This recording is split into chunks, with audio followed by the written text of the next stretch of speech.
Eternal love episode 6। Scene को इतना चुपचाप बैठा देख हेनरी वेंडी से बोला, वेल वेंडी, तुम इसे इग्नोर करो। तुम्हें तो पता ही है कि ये कैसा है, ये खुद को सबसे ज़्यादा महान समझता है। वेंडी भी सीन की तरफ देखने लगती है। हेनरी आगे बोला, इसे हमेशा यही लगता है कि तुम डम हो जो इसके प्यार में नहीं पड़ी। उल्टा इसका चेहरा देखकर लगता है कि इसे एक थप्पड़ मार दो। और इस तरह बात करते करते सभी लोग डिनर के लिए एक रेस्टोरेंट पहुंच जाते हैं। एक आदमी बोला, फाइनली तुम लोग आ गए। लिली बोली, हाँ, हम लोग ट्रैफिक में फंस गए थे। वहीं वेंडी भी अपने बैठने के लिए जगह ढूंढ रही होती है। तभी उसकी नज़र एक खाली चेयर पर पड़ती है जो जस्ट सीन के बगल में रखी हुई थी।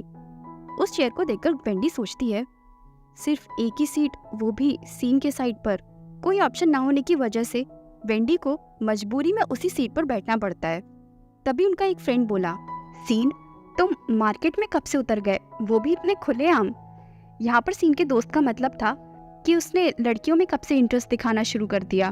तभी हैरी बोला, ओ कम ऑन पर्सी, ये तुम कैसी बातें कर रहे हो। वेंडी कभी भी सीन जैसे गधे को पसंद नहीं करेगी। वो हमारे हाई स्कूल में सबसे सुंदर लड़की थी। तुम भी तो नानवू हाई स्कूल में ही थे ना, तो तुम्हें नहीं पता। पर्सी बोला, ओ तो तुम वेंडी हो। पर्सी को लगा था कि सीन अपनी गर्लफ्रेंड लेकर आया है, लेकिन उसे ये नहीं पता था कि यही वेंडी है। पर्सी आगे बोला, मैंने तुम्हें रेचल के पोस्ट में देखा है, मैं उसका क्लासमेट था। पर्सी और वेंडी को इतने अच्छे से बात करता देख सीन जेलस हो जाता है। तभी हैरी पर्सी से बोला, और तुम क्यों इतना ब्लश कर रहे हो। वहाँ बैठा दूसरा फ्रेंड बोला, इसका यही हाल है, सुंदर लड़की देखकर इसका मुंह बंद हो जाता है। हैरी फिर बोला, तुम्हें डर नहीं लग रहा, तुम्हारी गर्लफ्रेंड को पता चल गया तो। सभी लोग पर्सी की टांग खींचने लगते हैं। थोड़ी देर बाद वेंडी और लिली दोनों वॉशरूम चले जाते हैं। लिली बोली, हे वेंडी, तुमने उस वक्त सीन को रिजेक्ट क्यों कर दिया था। वो कितना हैंडसम है और मोस्ट एलिजिबल बैचलर भी। तुम्हें नहीं लगता तुम्हारे स्टैंडर्ड्स कुछ ज़्यादा ही हाई हैं। लिली आगे बोली, लेकिन अभी तक मैंने जितना भी नोटिस किया है, मुझे नहीं लगता कि सीन अभी भी तुम में इंटरेस्टेड है। वेंडी बोली, लिली, मुझे अभी भी मैन्युस्क्रिप्ट लिखनी है, तो प्लीज़ तुम अपने फ्रेंड्स को बोल देना कि मैं जा रही हूँ। लिली मेकअप करते हुए बोली, ओ कम ऑन वेंडी, बस डिनर ही तो है, तुम्हारा इतना भी टाइम वेस्ट नहीं होगा। लिली बोली, लेकिन हमारे बॉस बहुत ज़्यादा स्ट्रिक्ट हैं और उन्हें बहुत जल्दी भी है, और मेरा भी प्रोबेशन पीरियड ही चल रहा है, इसलिए मैं उन्हें और ज़्यादा वेट नहीं करवा सकती। लिली बोली, ओके, फिर ठीक से घर जाना। फिर वेंडी घर जाने के लिए निकल जाती है। तभी वो अपने सामने देखती है कि उसके सामने सीन खड़ा है। सीन को देखकर वेंडी थोड़ा सा हैरान रह जाती है। सीन भी वेंडी की तरफ देखने लगता है। सीन को देखकर वेंडी बोली, आज कितने दिनों बाद मिल रहे हैं ना हम। सीन बोला, कितने दिनों बाद। वेंडी थोड़ा कंफ्यूज हो जाती है। फिर सीन वेंडी की तरफ थोड़ा सा झुकता है और स्माइल करते हुए बोलता है, न्यू ईयर को बीते अभी कुछ दिन ही तो हुए हैं। क्या एक दिन तुम्हारे लिए एक साल के बराबर हो गया है, जो तुमने मुझे इतने दिनों से देखा नहीं। वेंडी सोचती है, क्या न्यू ईयर पे इसने मुझे पहचान लिया था। हाँ, शायद इसने न्यू ईयर पे मुझे पहचान लिया था, लेकिन ना पहचानने का दिखावा कर रहा था, और अब ये ऐसी बातें बना रहा है जैसे सारा दिखावा मैं ही कर रही हूँ। फिर वेंडी स्माइल करते हुए बोली, ये सच नहीं है, क्योंकि मुझे लगा था कि तुमने मुझे पहचाना नहीं। आफ्टर ऑल मैंने मास्क जो पहन रखा था, मुझे नहीं पता था कि तुम्हारी आंखें इतनी अच्छी हैं। सीन बोला, आंखें अच्छी। वेंडी स्माइल करने लगती है। सीन आगे बोला, आई एम सॉरी, तुम्हें शायद कोई गलत फहमी हुई है, मैंने तुम्हें नहीं पहचाना था, मेरी बहन ने तुम्हें पहचान लिया था, और उसी से मुझे तुम्हारे बारे में पता चला था। फिर सीन छेड़ते हुए वेंडी को आगे बोलता है, उसने मुझे बोला था कि तुम्हारी नजरें मुझ पर से हट ही नहीं रही थी, तुम मुझे लगातार घूरे जा रही थी। ये सुनकर तो वेंडी के होश ही उड़ जाते हैं। फिर वेंडी जवाब देती है, सही कहा तुमने, आखिरकार तुम्हारे आसपास के सारे लोग तुम्हारे बारे में ही बात जो कर रहे थे, सब यही बोल रहे थे कि कैसे तुम्हारी पैंट की जिप खुली हुई है। ये सुनकर तो सीन कुछ भी नहीं बोल पाता है, और इस बार वेंडी सीन से आखिरकार जीती जाती है। फिर वेंडी जाते हुए बोली, मुझे बहुत सारे काम करने हैं, मिलते हैं फिर कभी। वेंडी जा ही रही होती है, तभी सीन बोला, सुनो। वेंडी पीछे मुड़कर देखती है। सीन ने पूछा, क्या तुम्हें पता है हैरी ने एक कार कहाँ पार्क की है। वेंडी हाँ में सिर हिला देती है। सीन बोला, ठीक है, फिर मुझे वहाँ ले चलो। सीन और वेंडी दोनों कार के पास पहुँच जाते हैं। सीन जाते हुए बोला, ठीक है, बाय। जिस जगह ये लोग डिनर करने आए थे, ये जगह बहुत ही सुनसान थी। यहाँ पर ज़्यादा रात में टैक्सी मिलना आसान नहीं था।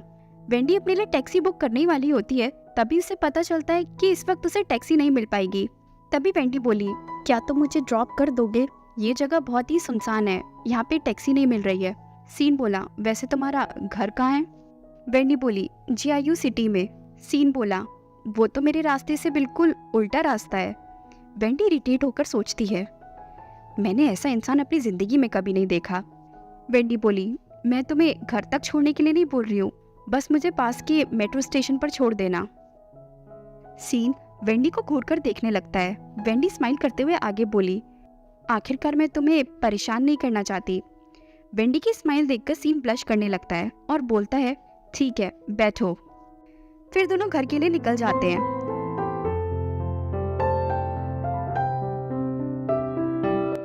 रास्ते में जाते वक्त दोनों शांत बैठे हुए थे। दोनों में से कोई भी एक दूसरे से बात नहीं कर रहा था। फिर वेंडी धीरे से मुड़ती है और सीन की तरफ देखने लगती है। सीन को देखते हुए वेंडी को अपने पुराने दिन याद आ जाते हैं। फ्लैशबैक। हैरी बोला, बहुत अच्छे, तुम दोनों ने तो कमाल कर दिया। स्कूल के पहले दिन तुम दोनों लेट आए और मंथली एग्जाम में भी तुम दोनों लास्ट आए। कम से कम वेंडी को डांस की वजह से इस स्कूल में एक्सेप्ट किया गया था, लेकिन तुमने तो आर्ट में इतनी खराब परफॉर्मेंस दी है। आखिर इस स्कूल में तुम्हें एडमिशन कैसे मिला? सीन इरिटेट होकर बोला, हैरी, क्या तुमने मेरे मैथ्स और साइंस के नंबर नहीं देखे? फिर सीन वेंडी के पेपर में झांकने लगता है। वेंडी अपने आंसर शीट को छिपाते हुए बोली, किसी और के आंसर शीट में देखना अच्छी बात नहीं है, तुम्हें अपनी गलतियों से खुद सीखना चाहिए।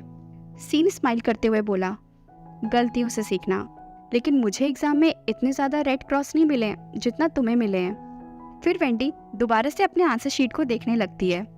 सीन आगे बोला, वैसे हमारे मार्क्स में ज़्यादा डिफरेंस नहीं है, तो क्यों ना हम दोनों एक ही यूनिवर्सिटी के लिए अप्लाई कर दें? क्यों, क्या लगता है तुम्हें? सीन ब्लश करते हुए वेंडी को देखने लगता है और वेंडी भी ब्लश करते हुए सीन को देखने लगती है। प्रेजेंट में वेंडी बोली, सीन, तुमने मेट्रो स्टेशन मिस कर दिया, क्या तुम मुझे यहीं पर उतार दोगे? सीन बोला, क्या तुमने मुझे अपना पर्सनल ड्राइवर समझ रखा है? वेंडी बोली, तो क्या तुम मुझे घर तक छोड़ने वाले हो? सीन बोला, लो तुम्हारा घर आ गया। वेंडी के अपार्टमेंट पहुंचने के बाद वेंडी कार से उतर जाती है और बोलती है, थैंक यू सो मच, जब भी मैं फ्री होंगी तो मैं तुम्हें ट्रीट पर ले चलूंगी। सीन फिर से वेंडी को छेड़ते हुए बोला, ओह, तो तुम फिर से मुझसे मिलने की प्लानिंग कर रही हो? ये सुनकर तो वेंडी दंगी रह जाती है और सोचती है, पिछले कुछ सालों में ये इतना भी क्या पॉपुलर हो गया है, जो भी बात करता है उसमें डबल मीनिंग रहता है? या फिर जो मैंने बार में बोला, कहीं से कोई मिसअंडरस्टैंडिंग तो नहीं हो गई है? बेहतर यही होगा कि मैं इसे क्लियर कर दूं। वेंडी बोली, मैंने जो भी बार में बोला था उस दिन, मेरा वो मतलब नहीं था।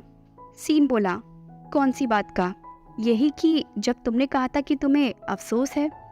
ये सुनकर वेंडी तुरंत बोली, ठीक है, अब मैं चलती हूँ, बाय। और फिर वेंडी अपने रूम के लिए निकल जाती है और सीन उसे ब्लश करते हुए देखता रह जाता है। वेंडी स्टेयर से चढ़कर अपने रूम की तरफ जा ही रही होती है, तभी वो देखती है कि उसके रूम के बाहर कुछ लड़के खड़े हुए हैं, जिनमें से एक लड़का बोला, हे ब्यूटीफुल, तो तुम आ गई? फिर वो आदमी अपने दोस्तों से बोला, गाइस, ये वो लड़की जिसने पुलिस में मेरी कंप्लेन की थी कि मैं इसे हैरास कर रहा हूँ। वो लड़का आगे बोला, तो मिस, रियल हैरासमेंट क्या होता है ये तुम्हें जानना है? ये सुनते ही वेंडी बिना किसी देरी के वहाँ से तुरंत भागने लगती है।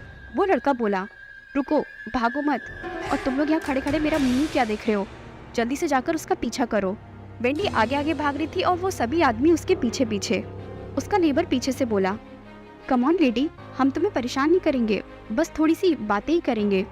वेंडी भागते हुए जैसी नीचे आती है, वो देखती है कि सामने सीन खड़ा है जो कि फ़ोन पर बात कर रहा है। सीन अभी तक वहाँ से गया नहीं था। फिर सीन की भी नज़र वेंडी पे पड़ जाती है जो भाग रही होती है। तभी सीन देखता है उसके पीछे कुछ गुंडे भी भाग रहे होते हैं। सीन इशारा करते हुए बोला, वेंडी इधर आओ। और अगर आपको ये स्टोरी अच्छी लगी तो प्लीज़ चैनल को सब्सक्राइब और स्टोरी को लाइक एंड शेयर करना ना भूलें। Thank you.